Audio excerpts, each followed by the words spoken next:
কি বলছিলাম? দ্বিতীয় পরিচয়ে যেহেতু আমরা খলিফা, কোরআন থেকে জানলাম আল্লাহ খলিফা পাঠাতে চেয়েছেন দরবারে।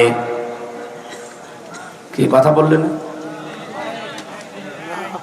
ওরা কোরআন শরীফের ভেতরে কোন জায়গায় আছে যে আমি দরবারে খলিফা পাঠাতে চাই? নেই। ইন্নী জাইলুন ফিল মাদারিসি খলিফা, মাদ্রাসায় খলিফা পাঠাতে চাই। ইন্নী জাইলুন ফিল মাসাজিদি খলিফা, মসজিদে খলিফা পাঠাতে চাই। আছে? নেই। আমাদের এই বাংলাদেশে আমরা খলিফা বলি কাদেরকে? যারা কাপড় চোপড় সেলাই করে, দর্জি, এরা নাকি খলিফা। চুল কেটে দেয় নাপিত, এরাও খলিফা।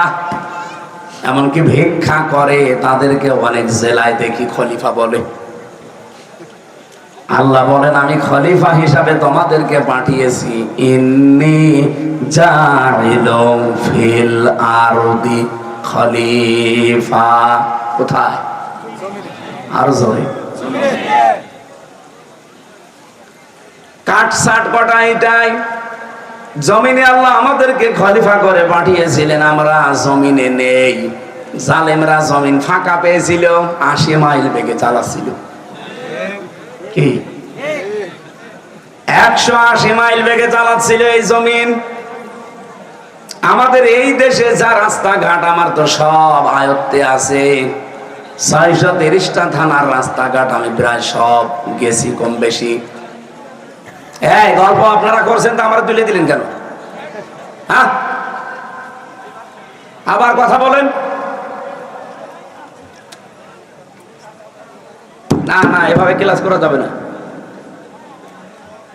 এখানে হয়তো স্লিপ অফ টান হবে কয়েকটা কথা, সেটা নিয়ে আপনারা ফতোয়াবাজি করবেন। ভালো করে শোনেন কি বলতে চায়, আর দেখেন তো মেলে কিনা।